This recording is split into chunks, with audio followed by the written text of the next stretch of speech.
Matapos matalo ni Jiwoo kay Jaehyuk, binigyan niya ito ng maisusuot upang hindi daw ito lamigin at sipunin. Matapos gumawa ng kabutihan si Jaehyuk, si Jiwoo naman ay mukhang na-inlove sa ating bida. Habang malakas ang ulan, ang magkapatid naman ay naglakad na pauwi. Habang gamit ang payong ni Jaehyuk, tinanong naman ni Gonho kung ayos lang daw ba ang kanyang kapatid. Sinabi naman ni Jiwoo na ayos lang siya dahil tanging legs niya lang daw ang may tama. Habang nag-iisip ng malalim si Jiwoo, sinabi naman ni Gonho na mukhang isang desenteng lalaki si Jaehyuk. Noong malaman daw ni Jaehyuk na isang babae si Jiwoo, hindi na daw ito sumuntok at tanging gusto na lang mahawakan ang kanyang kapatid.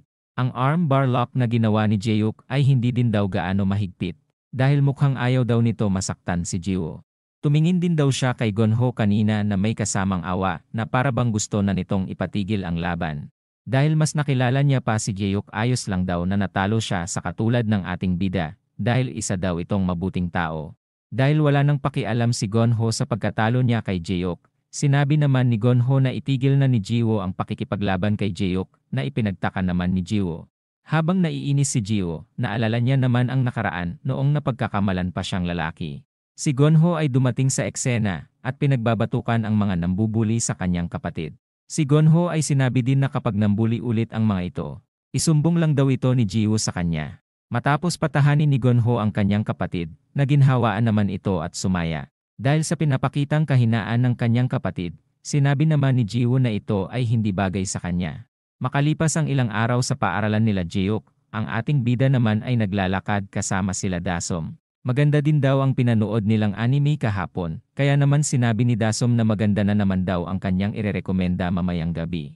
Si Jaehyuk at Duyo naman ay nagulat sa kanilang nakita, dahil ito ay ang magkapatid na si Gonho at Jiwoo. Kinamusta ito ni Jaehyuk, ngunit minura lang naman ito ni Jiwoo at sinabing ibabalik niya na ang kanyang uniform. Pinadry clean na din daw ito ni Jiwoo, na ikinagulat naman ni Jaehyuk. Ang ating bida naman ay sinabing nasira nito ang kanyang damit noong nakaraan. Ngunit si Jiwoo naman ay sinabing hindi na kailangan ng ating bida na palitan ito dahil nangyari daw ito sa gitna ng kanilang laban. Si Jaehyuk ay hindi maganda ang pakiramdam sa nagawa niya sa magkapatid, kaya naman ililibre niya na lang daw ang dalawa ng makakain. Habang nagtataka si Jiwoo, si Gonho naman ay nagustuhan ang sinabi ni Jaehyuk. Niyaya ni Jaehyuk sila Minche, ngunit hindi na daw sasama ang mga ito. Si Gonho ay tinawag si Minche na kanya namang ipinagtaka. Binibigyan ni Gonho ng bulaklak si Minche, ngunit nainis lang ito sa ginagawa ni Gonho.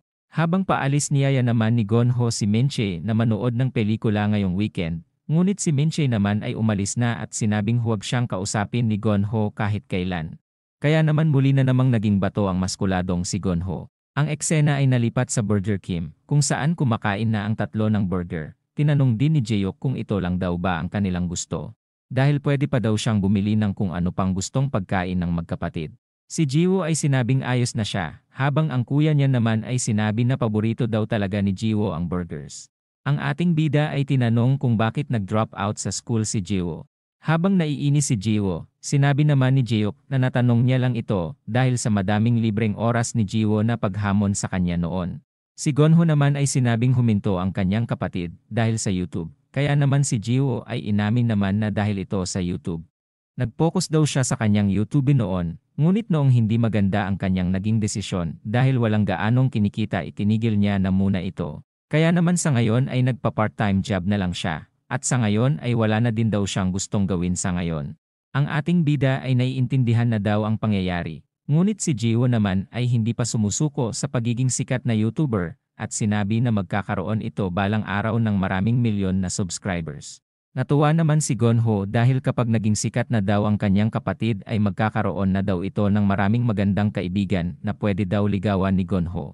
Sa gitna ng usapan ng magkapatid, bigla namang nahatching si Jiwoo, na napansin naman ni Jaehyuk, at napagtantong dahil ito sa naulanan ito noong nakaraan. Ang magkapatid ay nagpasalamat sa libre ni Jaehyuk, kaya naman masaya daw ang ating bida dahil nagustuhan nila ang kanyang ginawa. Habang tinatanong ni Jiwoo kung paano uuwi si Jaehyuk, na-hatching na naman ito. Si Jaehyuk ay biglang tumakbo palayo at sinabing maghintay na muna ang magkapatid. Hinala din ni Gonho na pupunta ito sa comfort room. Ngunit matapos makabalik ni Jaehyuk, may dala na itong gamot at maiinom para kay Jiwoo. Habang nagugulat sa ginawa ng ating bida, sinabi naman ni Jaehyuk mula sa background na sana gumaling kaagad si Jiwoo. Habang paalis sinasabi naman ng ating bida na hindi siya sigurado kung kailan ulit sila magkikita. Kaya naman sinabihan niya ang magkapatid na manatili sila palaging malusog. Matapos makaalis ni Jaehyuk, sinabi naman ni Gonho na mabuting tao daw talaga si Jaehyuk. Ilang sandali pa si Gonho ay na-hatching na din, kaya naman humingi din ito ng gamot sa biniling gamot ni Jaehyuk. Si Jiwoo ay nagugulat pa din sa ginawa ni Jaehyuk para sa kanya. Habang iniisip na nagbigay si Jaehyuk ng malamig na tubig at gamot sa kanya. Ang puso niya naman ay bumilis ang tibok at mukhang na-inlove na sa ating bida.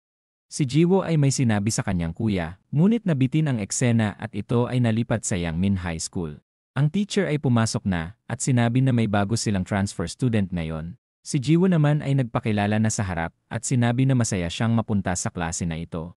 Si Jiwoo ay opisyal ng estudyante ng Yangmin High School na ikinagulat naman ng ating bida at ni Minchae dahil napunta na si Jiwoo sa kanilang klase. Masaya din naman na sinabi ni Jiwoo na sana maging close silang lahat. Makalipas ang ilang araw simula noong mag-enroll si Jiwoo, naging mapayapa naman daw ang pamumuhay ng ating bida. Ngunit ang ating bida ay hindi pwedeng magpa-relax-relax dahil sa panibagong gulo na parating sa kanya. Habang naglalakad ang ating bida, may sumusunod naman sa kanya kahit saan siya magpunta. Kaya naman kinumpronta niya na si Jiwoo kung bakit ito sumusunod sa kanya. Si Jiwoo naman ay sinabi na estudyante din siya dito, kaya naman maglalakad daw ito sa kung saan niya gusto. Mayabang niya din na sinabi na wala siyang alam sa eskwelahan na ito, kaya naman ilibot daw siya ni Jaehyuk sa eskwelahan. Si Jaehyuk ay sinabi naman na ang class president daw ang dapat tinatanong niya, ngunit si Jiwoo naman ay hindi daw kilala ang class president nila, dahil tanging si Jaehyuk lang daw ang kilala niya sa eskwelahan na ito. Binantaan niya din ang ating bida na susundan niya daw ito palagi kapag hindi siya nito nilibot sa eskwelahan. Kaya naman ang ating bida ay nagdesisyon ng ililibot niya si Jiwoo sa lugar. Ang dalawa ay unang pumunta sa kung nasaan ang snack shop, ang pangalawa naman ay kung nasaan ang cafeteria. Itinuro din ni Jaehyuk ang iba't ibang parte pa ng eskwelahan, hanggang sa makarating na sila sa sports field.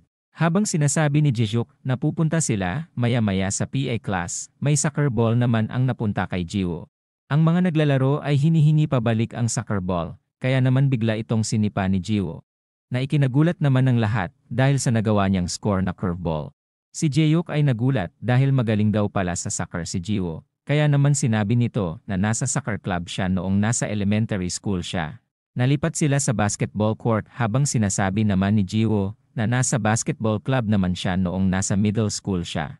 Pinagmayabang niya din kay Jaehyuk na kaya niya daw tumakbo ng 100 meters sa loob ng 14 seconds. Muli namang nagulat ang ating bida at tinanong kung wala daw ba itong hindi kayang gawin. Dahil sa daming sports ni Jiwoo, tinanong naman ni Jaehyuk kung mabilis daw ba itong magsawa sa isang bagay. Ngunit sinabi naman ni Jiwoo na kabaliktaran ang sinabi ni Jaehyuk. Dahil mabilis lang daw talaga siyang maintriga sa mga bagay-bagay, kaya naman mabilis niya daw matutunan ang mga gusto niyang matutunan.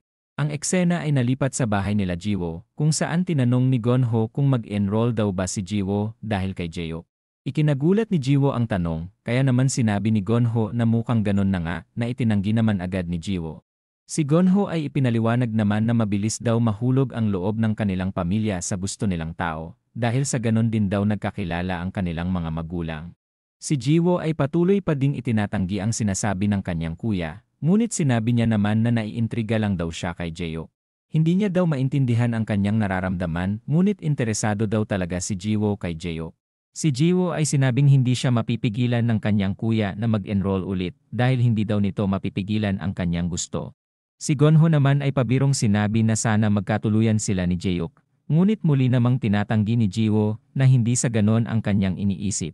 Ang eksena ay nalipat sa paaralan kung saan nagtuturo ang kanilang teacher. Si Jaehyuk naman ay nag-aaral ng mabuti dahil kailangan niya daw hindi mapabayaan ang kanyang pag-aaral habang tinuturuan si Minchae. Si Jaehyuk ay kinalabit ng isang paa at ito ay walang iba kundi si Jiwoo na tinatanong kung anong gagawin nito mamayang uwian. Dahil sa nasa klase sila pinagsabihan niya si Jiwoo na huwag gumawa ng kung ano-ano. Sinabi din ng ating bida na may club activities siya mamaya. Habang nag-uusap sila Jaehyuk, iniisip naman ni Minchae na dapat nag-aaral daw ng mabuti ang dalawang kupal. Habang nakikinig ng mabuti si Minchae, wala naman itong maintindihan sa mga sinasabi ng kanilang teacher. Ang eksena ay nalipat sa clubroom na ikinagulat naman ni Jaehyuk dahil sumunod na naman daw si Jiwoo sa kanya. Tinanong ni Jaehyuk kung bakit niya ito ginagawa, kaya naman sinabi ni Jiwoo na gusto niya na daw maging matinong estudyante ngayong pagkakataon. Dahil sa kulit ni Jiwoo, naalala niya naman ang nakaraan na pangungulit nito na labanan siya noon.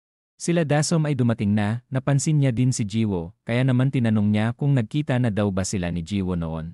Ngunit hindi nagtagal kusa niya namang naalala na ito ang taong naghahamon noon ng away kay Jaehyuk, kaya naman nagpakilala na din sila sa isa't isa. Ang iba pang miyembro ng Club Rom ay dumating na din at humingi ng pasensya sa pagiging late.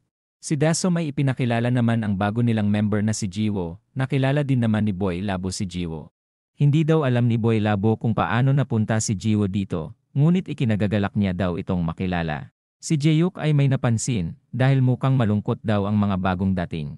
Si Dasom naman ay napansin ang mga kasuotan ng tatlo, kaya naman tinanong niya kung mga branded nga daw ba na mga kagamitan ito.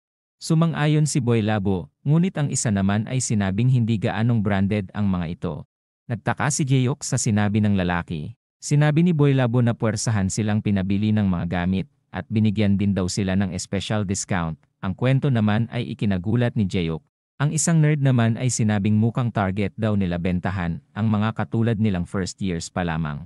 Sinabi din ng isa pang nerd na halata naman daw na mga peke ang mga ito.